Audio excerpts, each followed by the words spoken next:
하나님 말씀 마가복음 1장 21절에서 28절까지의 말씀입니다. 마가복음 1장 21절에서 28절까지의 말씀입니다. 한 절씩 교독하겠습니다.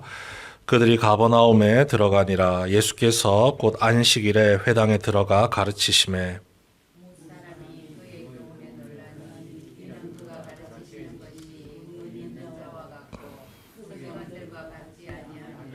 마침 그들의 회당에 더러운 귀신 들린 사람이 있어 소리질러 이르되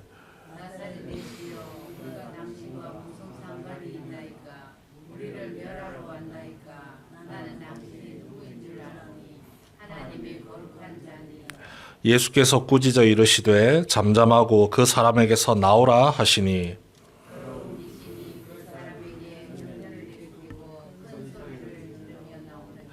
다 놀라 서로 물어 이르되 이는 어찌미냐 권위 있는 새 교훈이로다 더러운 귀신들에게 명한즉 순종하는도다 하더라. 예수의 소문이 곧 온 갈릴리 사방에 퍼지더라. 아멘. 오늘부터 마가복음서를 읽습니다. 가장 먼저 기록된 복음서입니다. 그리고 이 마가복음의 특징은요, 종으로 오신 예수님을 굉장히 크게 강조한다는 점입니다. 마가의 관심사, 사회적 약자를 사랑으로 돌보시고 이방인을 향해 복음을 전하시는 그 예수님을 관심을 두고 있습니다. 그래서 특별히 예수님의 이적에 대해서 많은 내용이 할애되어 있습니다. 1장을 한번 살펴보시면 전반부에 우리가 익히 알고 있는 내용들이 굉장히 축약되어 있습니다. 세례 요한에 대한 이야기도 나오고 세례를 받으시고 또 복음을 전파하시면서 이 제자들까지 부르시는 모습들, 이 모든 것들이 굉장히 압축되어 있고 이 부분을 빨리 일부러 넘기려는 것 같은 느낌이 듭니다. 그리고 오늘 우리가 방금 전에 읽은 21절 말씀부터 시작해서 1장 마지막까지, 아니 2장을 넘어서까지 계속해서 나타나는 것이 예수님의 치유 사역입니다. 가장 먼저 나타난 치유 사역이 이 귀신 들린 자를 회복시키는 것이었죠. 귀신 들린 자, 우리의 인식에 있어서 성경 말씀에 나오는 귀신 들린 자니까 예수님의 치료를 필요로 하는 연약한 환자고 하나님이 찾으시는 귀한 한 영혼이구나 생각하면서 넘어가기 쉽지만 오늘날 우리의 상황에서 이 귀신 들린 자를 한번 대입해 보면은 이게 결코 쉽지 않은 일이라는 사실을 우리가 알 수 있습니다. 굉장히 큰 약자입니다. 교회 안에서 갑자기 한 명이 시끄럽게 예배 시간에 막 들어옵니다. 막 소리를 지르면서 난리를 치면서 들어오는 거라고 생각하시면 됩니다. 그 사람을 보고 과연 누가 불쌍하게 여기겠습니까? 예배를 방해한다고 생각하겠죠. 어떻게든 빨리 예배실에서 내보내려고 할 겁니다. 그런 사람을 예수님이 붙잡고 그 속에 있는 귀신을 쫓아내신 거라는 거죠. 굉장히 큰 사회적 약자입니다. 하나님의 말씀이 선포되고 하나님 앞에 기도드릴 수 있는 그 공간에서조차 마음 편히 나아갈 수 없는 존재. 그래서 오늘 이야기가 나올 때 이 말씀 속에서 그 안식일에 회당에 들어가 가르치셨다는 분명한 상황이 설명이 되고 있습니다. 회당입니다. 회당. 예배에 쳐서 거룩한 곳입니다. 하나님께 기도하고 그 말씀을 서로 나누면서 은혜를 누리는 그 거룩한 곳에 소란 피우는 사람이 들어왔다는 것이죠. 이 귀신이 이런 이야기를 합니다. 예수님을 보더니만 24절 하반절 말씀을 통해서 이렇게 이야기합니다. 나는 당신이 누군지를 압니다. 당신은 하나님의 거룩한 자입니다. 예수님을 향한 표현도 굉장히 절제되어 있습니다. 하나님의 거룩한 아들입니다도 아니고 하나님의 거룩한 자입니다. 일부러 숨기는 것 같은 모습이 나타납니다. 예수님의 권위를 인정하지만 그 부분에 있어서 이 마가복음이 말하고자 하는 그 목적, 종으로서 오신 예수님을 가리지 않도록 하기 위해서 일부러 뭔가를 숨기고 있는 듯합니다. 대신에 종으로 오신 예수님을 완벽하게 드러내는 표현이 하나가 나옵니다. 24절 전반부에 나옵니다. 나사렛 예수여. 우리는 거리낌이 없습니다.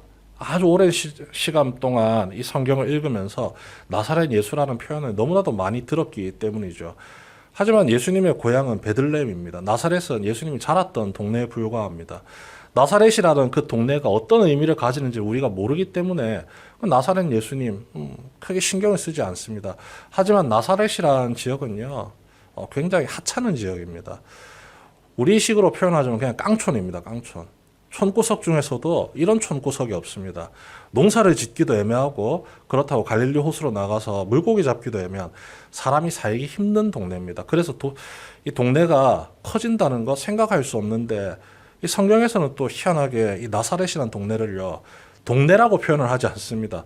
도시라고 표현을 합니다. 뭔가 좀 이상한 동네입니다. 그리고 이 나사렛이라는 지명은요, 구약 성경에 한 번도 등장하지 않는 곳입니다. 그만큼 유명하지가 않다는 거죠. 뭔가 특별한 게 없는 도시인 곳이 이 나사렛이라는 겁니다. 동네입니다. 그리고 요한복음 1장에서 이 나사렛에 대해서 나다나엘이 이런 식으로 평가를 합니다. 나사렛에서 무슨 선한 것이 나겠느냐? 그 시골 깡촌에서 무슨 인물이 나겠느냐? 우리가 찾는 메시아가 어떻게 그런 보잘것없는 동네에서 나겠느냐? 하나님의 말씀도 베들레헴에서 난다고 하지 않느냐라고 하면서 이 나사렛이라는 동네를 폄하할 정도로 별로 좋지 않은 표현이 나사렛 예수여라는 표현입니다. 그런데 이 마가의 입장에서는 그 예수님이 종으로서 이 땅에 오셨다는 사실을 가장 확실하게 드러낼 수 있는 표현이 바로 이 나사렛 예수라는 표현입니다. 그렇게 빛도 없고 소망도 없는 그 도시에서 자라나신 예수님께서 사람들을 위해서 회복시키시고 말씀을 전하시고 구원의 은혜를 선포하시는 그 예수님을 드러내기에 딱 좋은 표현입니다. 그렇게 귀신 들린 자에게 예수님께서 아무도 관심 갖지 않는 그 귀신 들린 자에게 다가가셔서 귀신을 내쫓으시죠. 예수님과 이 회당에 모여있던 사람들의 관심사도 전혀 다릅니다. 사람들은요, 예수님이 회당에서 가르치시는 그 말씀의 권위에 놀라고 있습니다. 제가 읽어드리겠습니다. 그들이 가버나움에 들어가니라. 예수께서 곧 안식일에 회당에 들어가 가르치심에 뭇 사람이 그의 교훈에 놀라니 이는 그가 가르치시는 것이 권위 있는 자와 같고 서기관들과 같지 아니함이니라. 굉장히 수준이 높다는 거죠. 하지만 마가의 관심사는 예수님의 수준에 전혀 있지 않습니다. 아무도 관심 갖지 않는 그 귀신 들린 한 사람을 영혼을 구원하는 일에 거기에 모든 초점을 담고 있는 것이죠. 모두가 시선 주지 않는 그곳에 예수님이 먼저 손을 내미시고 모두가 신경 쓰지 않는 그곳에 예수님이 먼저 다가가셔서 구원의 은혜를 베푸시는 모습, 철저하게 우리를 섬기기 위해서 이 땅에 오신 예수님이십니다. 그 이후로 계속해서 치유 사역이 전개되는데 아무도 거들떠보지 않는 사람들을 향해서 회복의 은혜를 베푸시고 그들이 배고파하는 것들을 안타깝게 보시고 음식을 베풀어 주시고 또 그들의 영혼의 상함을 보시고 말씀을 선포하시면서 그들의 마음을 위로해 주고 계십니다. 그 예수님을 기억하고 본받도록 이 마가복음이 예수님에 대해서 설명을 하고 있죠. 예수님의 섬김에 비할 바는 못 되지만 그 예수님의 영향력이 우리에게 계속해서 영향을 끼치고 있습니다. 우리 역시 예수님을 닮아가기에 날마다 섬기기에 힘쓰고 있죠. 섬김과 헌신의 가치를 절대 우리는 하찮게 여기지 않습니다. 오히려 그 섬김과 헌신의 가치를 가장 귀하게 여기고 기뻐하고 소중하게 생각하면서 모든 순간 섬김의 자리로 우리가 기꺼이 나아갈 수 있는 것이죠.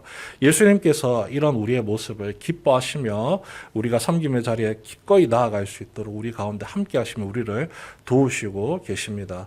먼저 본으로서 우리에게 자신의 낮아진 모습을 보여주신 그 예수님께서 우리를 위해 기도해주고 계시고 우리를 섬김의 자리로 계속해서 인도하고 계심을 날마다 기억하시면서 그 예수님을 닮아 나아가는 하나님의 거룩한 자녀 예수 그리스도의 은혜를 힘입은 믿음의 자녀로서 매일의 삶을 살아가시는 성도 여러분 되시길 주님의 이름으로 축원합니다.